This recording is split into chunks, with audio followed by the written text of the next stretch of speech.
நீங்கள் பார்த்துக் கொண்டிருப்பது உங்கள் விஜய். சூரியன் உதிக்கிறார், சூரியன் அஸ்தமிக்கிறார், ராத்திரி வேளையானா சூரியன் தெரியறதில்லே என்றெல்லாம் சொல்லுகிறோமோ இல்லையோ. நாம் அறிவியல்ல என்னெல்லாம் ஒத்துன்னு இருக்கோமோ அநேகமா இதுவும் அதுவும் ஒண்ணுதான், எந்த மாறுதலும் கிடையாது. ஆனால் அதத்தனை எப்படி ஆன்மீகமோ சாஸ்திரமோ அதன்படிக்கு தான் சொல்லியிருக்கார்.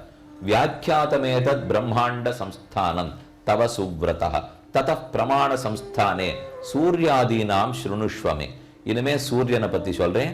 அப்படின்னா தானே காலக்கணக்கு சொல்ல முடியும். சூரியன் உதித்தா தான் நாள் தொடங்குறது, சந்திரன் உதித்தா இரவு தொடங்குகிறது. அந்த காலக்கணக்கு சொல்றேன், கேட்டுக்கோ. சூரியனுடைய தேர் ரொம்ப பெரிய தேர். அதிலே சக்கரங்கள் 1, ஏக சக்கரம், 7 குதிரைகள். ரெண்டுமே நடக்குமா பாருங்க. ரெட்டப்படையில குதிரை ஓட்டினாலே ஓட்டுறது கஷ்டம். இது ஒத்தப்படையில 7 குதிரை, 2 சக்கரம் 4 சக்கரம் தான் பார்த்துருக்கோம். ஆனா இது ஒற்றை சக்கரம், ஒரே சக்கரம் 7 குதிரைகள். யோஜனானாம் சஹஸ்ராணி பாஸ்கரஸ்ய ரதோ நவ. 9000 யோஜனை பெருசு இவனுடைய தேர். அப்பனா 90,000 மைல். 9000 யோஜனை பெருசு. அதுல 2 அச்சு இருக்கு. ஒரு அச்சு ஈஷாதண்டஸ் ததைவாஸ்ய த்விகுணோ முனிசத்தம. 18,000 யோஜனை தூரத்துக்கு ஒரு அச்சு. அதுக்கு ஒரு நுகத்தடி இருக்கு. சார்த்த கோடி ததா சப்த நியுத்தான் அதிகானிச்ச. 1,57,00,000 யோஜனை தூரம் நுகத்தடி. யோஜனானாந்து தஸ்யாக்ஷா தத்ர சக்கரம் பிரதிஷ்டிதம் திரு நாபிமதி பஞ்சாரே ஷண்ணேமின் யக்ஷயாத்மகே. அதுக்கு 3 மேகலே, 3 நாபிகள், பஞ்ச அரங்கள், 6 நேமிகள். இதுல 3 நாபி, காலை நடுப்பகல் மாலை. அதுதான் அந்த சக்கரத்துக்கு இருக்கிற, அந்த தேருக்கு இருக்கிற 3 மேகலே நாபி. பஞ்ச அறம், அதுக்கு மேல 5 அரங்கள் உள்ளன. ஒரு சக்கரம் ஓடுறதுனால் மேல இருக்கிற சுத்து வட்டத்துக்கு நேமின்னு பேர். நடுவுல சக்க கட்ட வச்சிருக்காளோ இல்லையோ, இதையும் அதையும் நடுவுல இருக்கிறது கும்பம்னு பேரு. மேல சுத்தி வட்டமா இருக்கிறதுக்கு நேமின்னு பேரு. இது ரெண்டையும் தொடர்பு படுத்துறதுக்கு அறம்னு பேர். நாபி, அறம், நேமி. சக்கரத்தாழ்வாரை பத்தி சொல்லச்சவே இந்த 3 தான் ரொம்ப முக்கியம். மேல இருக்கிற ஜுவாலை, அதுக்கப்புறம் வட்டமா இருக்கிற நேமி, இணைக்கக்கூடிய அறம், நடுவுல இருக்கிற நாபி, அதுக்கு நடுவுல இருக்கிற புருஷன். இதத்தான் 5 பங்காக 5 பகுதிகளா சுதர்சன சக்கரத்துக்கு சொல்லுவா. அத போல இவருடைய தேர் சக்கரத்தை சொல்றார். திருநாபிம் அதி பஞ்சாரே, 5 அறங்கள் இருக்கு. ஒரு சம்பத்சரம் ஆண்ட பிரிச்சா 5 வகையா சொல்லுவார்கள். சம்பத்சரம், பரிவத்சரம், இத்வத்சரம், அனுவத்சரம், உத்தரவத்சரம். என்ன இது 5 வத்சரங்கள், சம்பத்சரங்கள் தான் 5 அறம். அதுக்கப்புறம் ஷண் நேமி, நேமி 6 நேமிகள். 6 ருத்துக்கள் இருக்கும் இல்லையோ. சித்திர வைகாசி ஒரு ருத்து, ஆனி ஆடி ஒரு ருத்து, ஆவணி புரட்டாசி ஒரு ருத்து. இப்ப வசந்த ருத்து, சிசிர ருத்து, ஹேமந்த ருத்து, சரத் ருத்து, வருஷ ருத்து என்றெல்லாம் கிரீஷ்ம ருத்துன்னு சொல்றோம் இல்லையோ. இந்த 6 ருத்துக்கள்னா 6 2 12 மாசம்னு அர்த்தம். ஒரு ருத்துக்கு 2 மாசங்கள். ஷண்ணேமின் அக்ஷயாத்மகே சம்பத்சரமயே கிருஷ்ணம் காலச்சக்கரம் பிரதிஷ்டிதம். ஹயாஷ்ச சப்த சந்தாம்சி, 7 குதிரைகள் பூட்டப்பட்டிருக்கே, அதுதான் 7 சந்தஸ்கள். நாம ஒரு நாளும் சந்தியாந்தனம் பண்ணிச்சே சொல்றோம் இல்லையோ. அனுட்டுப்பு, பிருகதி, பங்கி, திருட்டுப்பு, உட்னிக்கு, ஜகதி. இந்த சந்தஸ்களை தான் சொல்றார். காயத்ரீச்ச பிருகதி உஷ்ணிக்கு ஜகதி திருஷ்டுபேவச்ச அனுட்டுப்பு பங்கி இத்யுக்தாக சந்தாகும்சி ஹரயோரவேஹே. ஹரயோரவேஹே, அந்த ரவியான சூரியனுடைய இந்த 7 சந்தஸ்கள். அதுல காயத்ரி தான் ரொம்ப முக்கியமான சந்தஸ். இந்த 7 தான் அவருக்கு 7 குதிரை. இதுக்கு எப்படி நீங்க கணக்கு வச்சுக்கணும்னால், காயத்ரி சந்தஸ்ன்னு சொன்னால் 32 எழுத்துகள். ஒரு ஸ்லோகம்னா காயத்ரி சந்தஸ்ல அமைஞ்சிருக்கு அப்படின்னு சொன்னா 32 எழுத்து இருக்கும்னு அர்த்தம். கீதா ஸ்லோகம் அநேகமா காயத்ரி சந்தஸ் தான். இப்ப தர்மக்ஷேத்ரே குருக்ஷேத்ரே சமவேதா யுத்சவா மமகா பாண்டவா செய்வ கிமகுருத சஞ்சயான்னு ஆரம்பிக்கிறது சொல்லி. காயத்ரி 4 பாதங்களாக பிரிந்திருக்க வேண்டும்.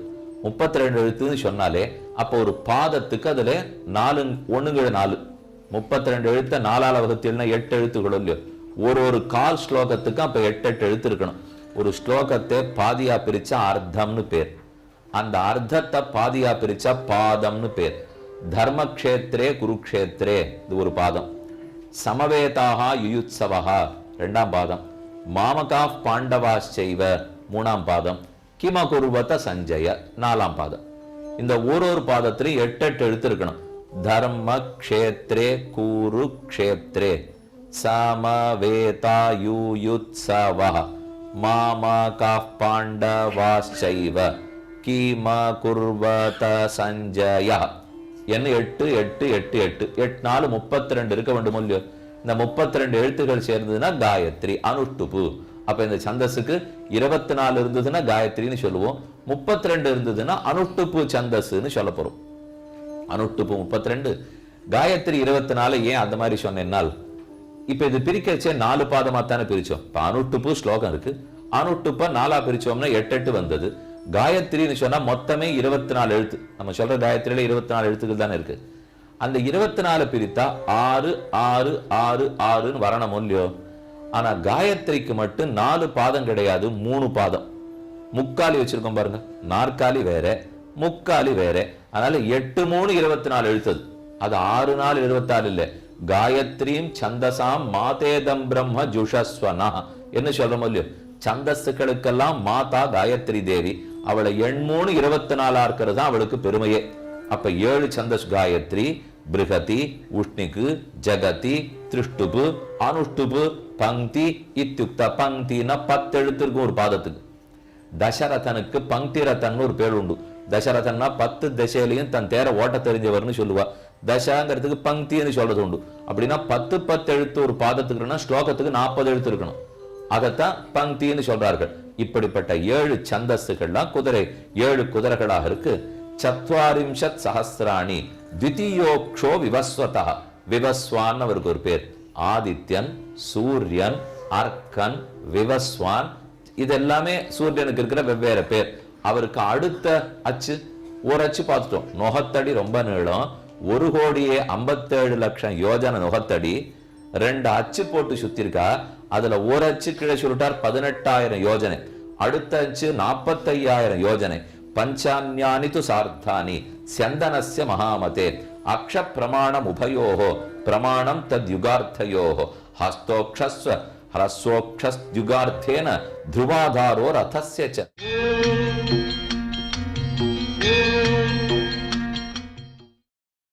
நீங்கள் பார்த்துக் கொண்டிருப்பது உங்கள் விஜய். ஒரு அச்சு நீளமா இருக்கு, ஒரு அச்சு குறைச்சலா இருக்கும் இல்லையோ? இப்ப நுகத்தடி இப்படி போட்டிருக்கா. இந்த பக்கத்துல ஈஷா தண்டம்னு பேர். தேர்னுடைய சக்கரத்திலேருந்து இந்த பக்கம் ஒரு தண்டம் போகும், சக்கரத்திலேருந்து இந்த பக்கம் ஒரு தண்டம் போகும் இல்லையோ? இந்த 2 தண்டங்க வெவ்வேறு நீளத்துல இருக்கு. இப்போ நீங்க பார்த்தா இத்தனை நாள் என்ன புரிஞ்சிருக்கும்? ஒன்னு 18,000 யோஜனை இருக்கு, இன்னொன்னு 45,000 யோஜனை இருக்கு. அப்படின்னா ஒரு வண்டி ஓட ஆரம்பிக்கச்சேவே சுத்து வட்டத்திலேயே தான் போயாகணும். இப்படி இருக்கும் இல்லையோ? இப்படி இருந்தாலே நேர போகவே போகாது. எப்ப ஒரு பக்கம் நீளமா இருக்கோ ஓட்டினாலே அப்படி சுத்தும் இல்லையோ? அந்த சுத்துறதுனால இப்படி கிளம்பி வளவான பாதையில அவர் போறார், நேர்பாதையில போறதில்லை. அதோட மட்டும் இல்லை, ஒண்ணு குறைச்சலாவும் ஒண்ணு நீளமாகவும் இருந்தால் நேர் வட்டப்பாதையும் வராது, கோண வட்டமா தான் வரும். வட்டமா இருக்கணும்னா சுத்தணும்னா கூட ஒரு பாதையா இருக்கணும். அதனாலதான் அவர் சுற்றச்சே பாதையே இப்படித்தான் இழுத்துண்டு அவர் சுத்துறாரு தவிர நேர் வட்டப்பாதையில அவர் சுற்றுவதில்லை. அதுக்கு மேல இன்னும் அழகான அர்த்தம் சொல்ல போறார். ஹரஸ்வ ஒரு துருவாதாரோ ரதஸ்ய ஒரு அச்சு வாயுங்கிற கயிற்றால் துருவ நட்சத்திரத்தோட சேர்ந்து பிணைக்கப்பட்டிருக்கு. துதியேக்ஷேது தச்சக்கரம் சம்ஸ்திதம் மானசாச்சலே. மற்றொரு ஈஷா தண்டத்தோட கூடிய சக்கரம் மானசாச்சலம்ங்கிற பெரிய பர்வத்தத்தில் இருக்கு. உதயாத்ரின்னு ஒரு மலை, அஸ்தாத்ரின்னு மற்றொரு மலை. உதயகிரியிலிருந்து தான் சூரியன் புறப்படுறார். மானசோத்தர சைலஸ்ய பூர்வத்தோ வாசவிபுரி.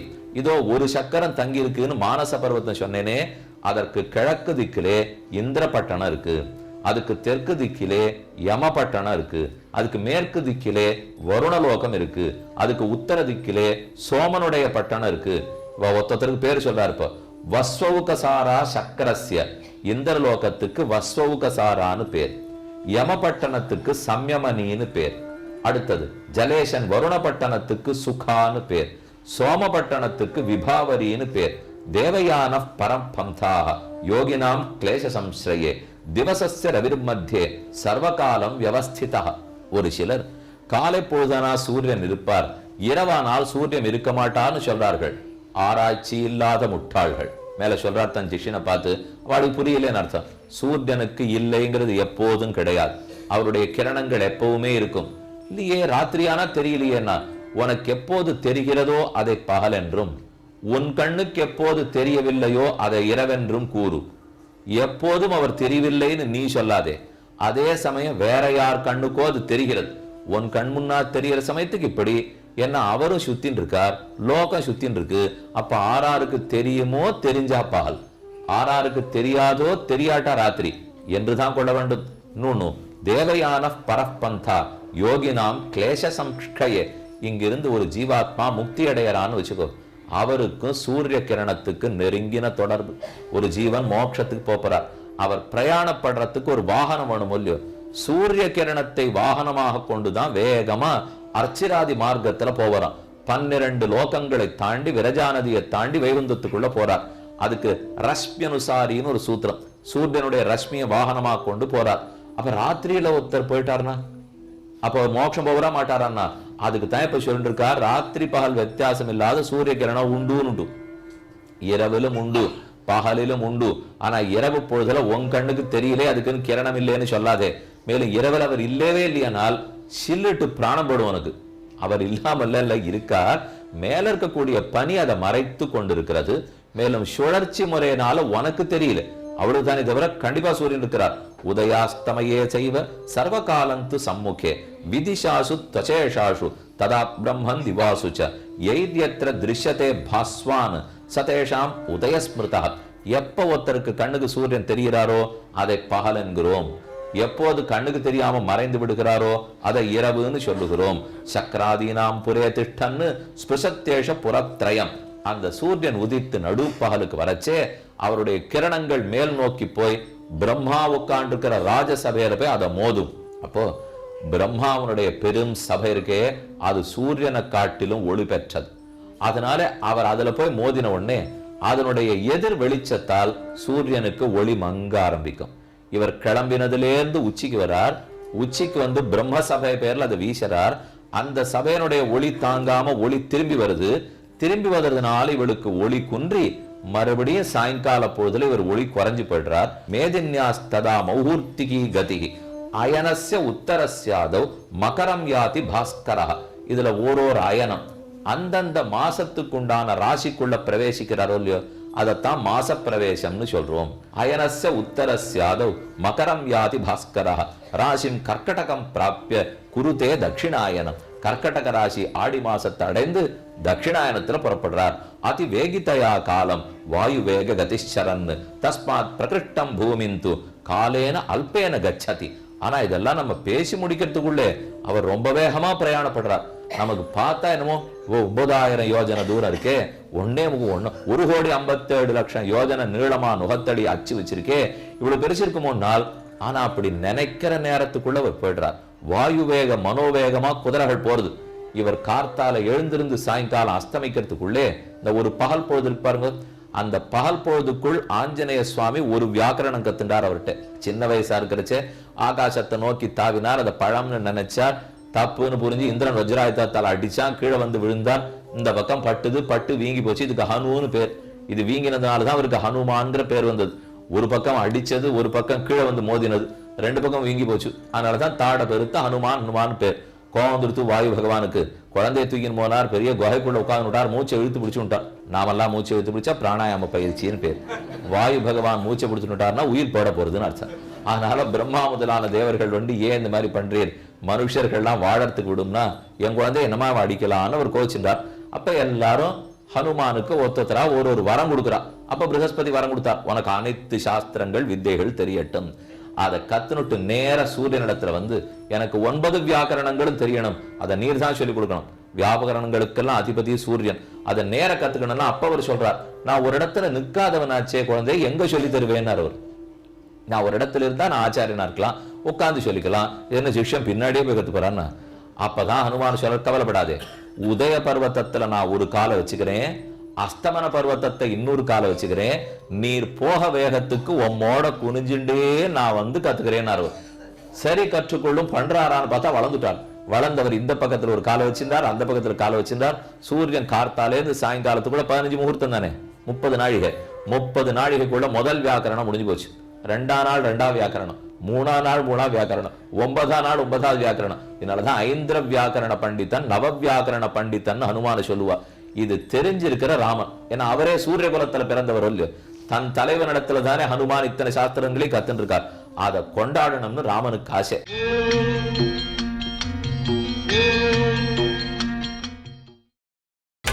நீங்கள் பார்த்துக் கொண்டிருப்பது உங்கள் விஜய். கிஷ்கிந்த பக்கம் ராமன் வந்துட்டார். வந்தவரிடத்துல 10 நிமிஷம் ஹனுமான் பேசினாரா. அந்த பேச்சை கேட்டு ரொம்ப ஆனந்த ராமருக்கு. இப்படிதான் பேசணும். அவன் கத்துனது சூரியனிடத்துல கத்துனான்னு தகுந்து பேசுறான்.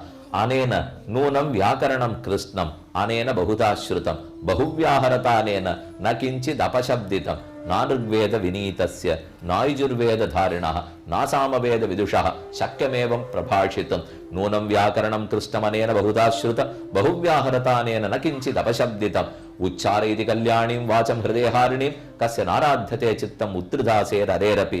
ஹனுமான் இடத்துல பக்கத்துல ஒருத்தர் கத்தி எடுத்துன்னு குத்தி கொன்னுடணும்னு வந்தா கூட கத்திய தூக்கின உடனே அவர் பேசுறது 2 நிமிஷம் கேட்டால் உருகி கத்தி கீழே நழுவி விழும். ராமன் கொண்டாடுறார். லக்ஷ்மணன் பார்த்து அண்ணாவே ரொம்ப பெரிய பேச்சாளி, அவர் போய் இன்னொருத்தரை கொண்டாடுறாருன்னா அப்ப நிஜமாவே அவர் பேச்சு சாமர்த்தியம் இருக்கணும். சரி பதில் சொல்லு லக்ஷ்மணான்னார். ஹனுமான் பேசி முடிச்சுட்டார். நான் ரொம்ப நாள் பேசிட்டேன், நீங்க பதிலே பேச மாட்டேங்கிற, நான் இனிமே பேச மாட்டேன் அப்படின்னு கை கூப்பிட்டு நிறுத்திட்டார். தமபியபாஷஸ்ஸ சௌமித்ரே சுக்ரீவ சச்சிவம் கபிம். அதோ சுக்ரீவனுக்கு மந்திரின்னு சொல்லிட்டு ஹனுமார் வந்திருக்கார். லக்ஷ்மணா நீ பேசுன்னு அவர்கிட்ட தூங்கிட்டினார். லக்ஷ்மணன் பேச வாயை திறந்தார். இரு லக்ஷ்மணா, நம்ம குலத்தின் பேரை கொடுத்துடாதே, அவர் ரொம்ப நன்னா பேசியிருக்கார், நீ பார்த்து ஜாகிரதையா பேசினா. அவர் ஆதிசேஷன் 1000 நாக்கு படைத்தவரின் அவதாரம். அவரை பார்த்து ஜாகிரதைன்னு உடனே நிறுத்திட்டார் லக்ஷ்மணன். நாமே கொஞ்சம் பயந்தாப்புல இருந்திருப்போம். இது யாரான்னு வேற ஜாகிரதை அப்படின்னு விட்டாள்னா போச்சு, உள்ளதும் பயந்து போடும் இல்லையோ. அதை போல இவர் பயந்து கடைசியில் என்னன்னா தான் பேசினான்னு சரித்திரம். இதுக்கு சொல்ல வந்தேன், சூரியனுடைய தேரின் கதி அவ்வளவு வேகமானது. அந்த சூரியனிடத்துல 9 நாட்கள்ல 9 வியாக்கரணங்களை கத்தது ஆச்சரியம் இல்லை. அதை 2 உதய பர்வத்தை அஸ்தமன பர்வத்தத்தை கால உந்தின்னு நின்று கத்தனம்னால் அவ்வளவு கத்துட்டு இருக்கார். இவ்வளவு ஞானம் இருக்கு, அவ்வளவு சக்தி இருக்கு, ரெண்டும் தெரியும் சொல்லியோ. ஒரு பக்கம் ஞான மகாத்மியம், இன்னொரு பக்கம் பலம் சக்தி மகாத்மியம். ஆனா இவ்வளவு ஞான சக்திகள் இருந்தாலும் ராமன்னு சொன்னா குழஞ்சு போன உள்ளத்தோட நிமிராத முதுகோட நின்னார் இல்லையோ. அதுதான் அவரிடத்துல நாம் எப்பவுமே தெரிஞ்சுக்க வேண்டியது. ஹனுமான்னாலே வினயத்துக்கும் உதாரணம், சக்திக்கும் உதாரணம், எடுத்த காரியம் சித்திக்கும். ஆனா ராமரை அன்னி மத்தொன்னு அவர் முகம் பார்க்கவும் பார்க்காது, வாய் நாமத்தை சொல்லவும் சொல்லாது. நமக்கெல்லாம் கொஞ்சம் ஞான சக்தி வர்றதுக்குள்ளே ஆடையே பிடிக்க முடியாது, அப்படி பறக்க ஆரம்பிச்சிடும். ஆனா அவர் அத்தனை ஞான சக்தி இருந்தோம். எந்த கோவில்ல பாருங்க, வினய ஆஞ்சனை இப்படியே வச்சிருக்கார். என்ன சொல்லுவார் ராமர், என்ன சொல்லுவார் ராமன் காத்துட்டு இருக்காரு இல்லையோ. ராமனோட குழந்தைகளோட சண்டை போடச்சே ஓங்கி அடிக்க வரல இருக்கு. லவகுஷர்களோட சண்டை போடுறார், அடிக்கணும்னு நினைக்கிறார். ஆனா என்னமோ இந்த சின்ன குழந்தைகளை அடிக்க முடியல. அவளும் பாக்குறா, இவ்வளவு பெரிய குரங்கு சண்டை போடுன்னு பார்த்தா போடவே மாட்டேங்கிறாரு. என்ன ராவணனை ஒரு முஷ்டியில முடிச்சிருவார். ஆனா இது முடியலையேன்னு சொன்னால் அந்த பக்தி பாவம் அவர் உள்ளத்தை விட்டு போகவே போகாது. எத்தனை சக்தியா இருந்தாலும் சக்தியை மிஞ்சின பக்தி உற்சாகம் எப்போதும் ராம கைங்கரியத்தில் இருக்கிற ஆசை. ஆக சூரியனிடத்துல வருவோம். இப்படி இவர் இடது பக்கம் வலது பக்கமாக கிழக்கேர்ந்து மேற்கு நோக்கி போகிறார். குலால சக்கரநாபிஸ்து யதா தத்ரைவ வர்த்ததே துருவஸ்ததாகி மைத்ரேய தத்ரைவ பரிவர்த்ததே உஷா ராத்திரி. ராத்திரி பொழுத உஷான்னு சொல்லுவார்கள். பல பேர் பேர் வச்சுக்கிறாளோ இல்லையோ, அர்த்தம் சொல்றா இருக்கும். ராத்திரி பொழுத உஷான்னு பேர் சொல்லுவா. உஷா ராத்திரி சமாக்கியா உஷ்டி சமாக்கியாதா வியுஷ்டிஸ்து உச்சதே தினம். தினம் பகல் பொழுது வியுஷ்டின்னு சொல்லுவார்கள். ராத்திரி பொழுது உஷா, பகல் பொழுது வியுஷ்டி. புரோச்சதேத ததா சந்தியா உபா வியுஷ்டையோர் யத் அந்தரம். இந்த பகலுக்கு ராத்திரிக்கு நடுவுல இருக்கிற பொழுதுக்கு சந்தியான்னு பேர். சந்தியா கால 2 சந்தியா, பிராத்த சந்தியா சாயம் சந்தியா. பிராத்த சந்தியானால் இரவுக்கும் பகலுக்கும் நடுப்பொழுது, சாயம் சந்தியானால் பகலுக்கும் இரவுக்கும் நடுப்பொழுது. சந்தியா காலேச்ச சம்பிராப்தே ரௌத்ரே பரமதாருணே மந்தேகா ராட்சசா கோராக சூரியமிச்சந்தி காதித்தும். அந்த சந்தியா காலம் வரும்போது மந்தேகர்கள்னு ஒரு கூட்டம், ராட்சசால் கூட்டம், அவர் சூரியனுடைய தேரை தடுத்து நிறுத்திட்டு அவர் அப்படியே விழுங்கறதுக்கு அந்த ராட்சசால் வருவா.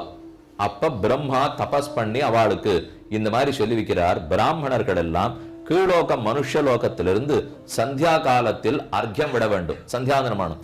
அந்த அர்க்கியம் விடச்சே அந்த தீர்த்தத்துக்கு வஜ்ராயுதத்தினுடைய சக்தி வந்து சூரியனுடைய கதியை தடுத்து நிறுத்தின்னு இருக்கிற மந்தேகர்களை அழிக்கும். இது பிரம்மா கொடுத்து வச்சிருக்கார். அதனாலதான் பிராமணர்களை நம்பி சூரியனுடைய தேரின் கதி இருக்கு. அவர்கள் 2 வேளையும் விடாம சந்தியாவந்தனம் பண்ணணும், அர்க்க பிரதானம் பண்ணணும். ஒரு பிள்ளை உடனே கேட்டான், நான் நேத்திக்கு பண்ணது வஜ்ராயுதமாகி போய் மந்தேகர்களை கொண்டு இல்லையோ, அப்ப நாளைக்கு அவ வரமாட்டாளோ இல்லையோ, அவ வரா, நான் சந்தியாவந்தனம் நாளைக்கு பண்ண வேண்டாமோ இல்லையோ. இது தெரிஞ்சு பிரம்மா அப்பவே வரத்தை எப்படி கொடுத்தார், ஒரு சந்தியா பொழுதிலும் அவர்களுக்கு மறுபடியும் சக்தி வந்துடும். இந்த ஒரு தரம் முடிச்ச உடனே மறுபடியும் சக்தி வந்து அடுத்த சந்தியா காலத்துல அவ தேர நிறுத்தத்துக்கு வந்துருவா. அதனால விடாம அர்க்க பிரதானம் பண்ணித்தான் ஆகணும்னு அர்த்தம். ஓங்கார அக்னிஹோத்ரே ஹூயதேசா யா சமந்த்ரா பிரதமாகுதி தத பிரயாதி பகவான் பிராமணைர் அபிரக்ஷிதா. அப்ப சூரியன் பிராமணர்களாலே ரட்சிக்கப்பட்டு கிழக்கிலிருந்து மேற்கு நோக்கி போகிறார். மேலும் காலத்தை பிரிக்கிறார். முதல் 6 நாழிகை பிராத்தः காலம், அடுத்தது சங்கவ காலம், அடுத்தது மத்தியான காலம், அடுத்தது அபரான்ன காலம், அடுத்தது சாயங்காலம். 5 காலம் ஞாபகம் வச்சுங்க. பிராத்தः கால, சங்கவ கால, மத்தியான அன்ஹ, அஹஸ், அன்ஹன பகல்னு அர்த்தம், நாள்னு அர்த்தம். அப்ப பிராத்தः கால, சங்கவ கால, மத்தியான கால, அபரான்னம், மத்திய அன்னம், அன்ஹ, அன்ஹ நாள், மத்திய அன்ன நாளுடைய நடு, அபர அன்ஹ அத பின் மதியம்னு சொல்றோம் பாருங்க, உச்சி மதியம்னு சொல்றோம் இல்லையோ, அப்புறம் மாலைன்னு சொல்றோம் இல்லையோ. காலை, பகல், உச்சி, மதியம், மாலை. இந்த அளவுக்கான ஞாபகம் வச்சுக்கோ. ஓரளவு சரியா சொல்லிட்டேன் இப்போ. ஏன்னா இது தமிழ் சப்தம் எது எதுன்னு கொஞ்சம் நிறைய தேடி இருந்தேன். இப்போ காலை புரியுறது, பிராத்தः காலம். காலைக்கு அப்புறம் பகல். இப்போ 10 மணிக்குன்னா காலை 10 மணிக்குன்னு போடக்கூடாது, பகல் 10 மணிக்குன்னு போட்டா தான் சரி. அப்ப காலை, பகல், உச்சி, மத்தியானம். மத்தியானம் தான் மதியம். அதுக்கப்புறம் மாலை, பின் மாலைன்னு சொல்றது உண்டு, முன் மாலைன்னு சொல்றது உண்டு. இந்த 3 மணி 4:30 மணி வேலையா இருந்தா கூட மாலைன்னு சொல்லிட மாட்டா. 5 மணிக்கு மேல போனா தான் மாலை. அப்ப முன் மாலை பொழுது, பின் மாலை பொழுது, இதெல்லாம் வெவ்வேறு காலத்தை குறிக்கிறதுக்காக. இந்த 5 காலம் எதுக்குன்னா அந்தந்த காலத்துல நாம பண்ண வேண்டிய கர்மம் உண்டு. அதுக்கு தான் இப்ப இத்தனை சொன்னது. இந்த காலத்தை பிரிச்சு என்ன பண்ண போறோம். பிராத்தः காலத்துல என்ன செய்யணும், அபரான்னத்தை மத்தியானத்துல என்ன செய்யணும், அபரான்னத்துல சாயங்காலத்துல என்னால் அதுக்கு வேற 5 காலம் பேர் வச்சுக்கணும். பிராத்தः காலத்துக்கு அபிகமனம்னு பேர், அடுத்தது உபாதானம்னு பேர், அடுத்தது இஜ்யான்னு பேர், அடுத்து 4வதுக்கு சுவாத்தியாயம்னு பேர், கடைசி காலத்துக்கு யோகம்னு பேர். அபிகமன, உபாதான, இஜ்யா, சுவாத்தியாய, யோக. இதைத்தான் பஞ்சகால பாராயணர்களா இருக்கணும். இந்த 5 காலத்திலையும் செய்ய வேண்டியது அபிகமனம். பெருமாள் ஆராதனத்துக்குண்டான சாமகிரிகளை சேகரித்து அவனை நோக்கி போதல், பகவானை நோக்கி போகணும் இல்லையோ, அபிகமனம். உபாதானம், சாமகிரிகளை சேர்த்து வச்சுக்கிறது. உபாதானம் இஜ்யா, ஆராதனத்தை பண்றது. சுவாத்தியாயம், நிறைய இதிகாசம், புராணம், வேதத்தினுடைய அர்த்தத்தை எல்லாம் புரிஞ்சுக்கிறது. யோகம், பகவத் தியானத்துல ஈடுபட்டு தூங்க போதும்.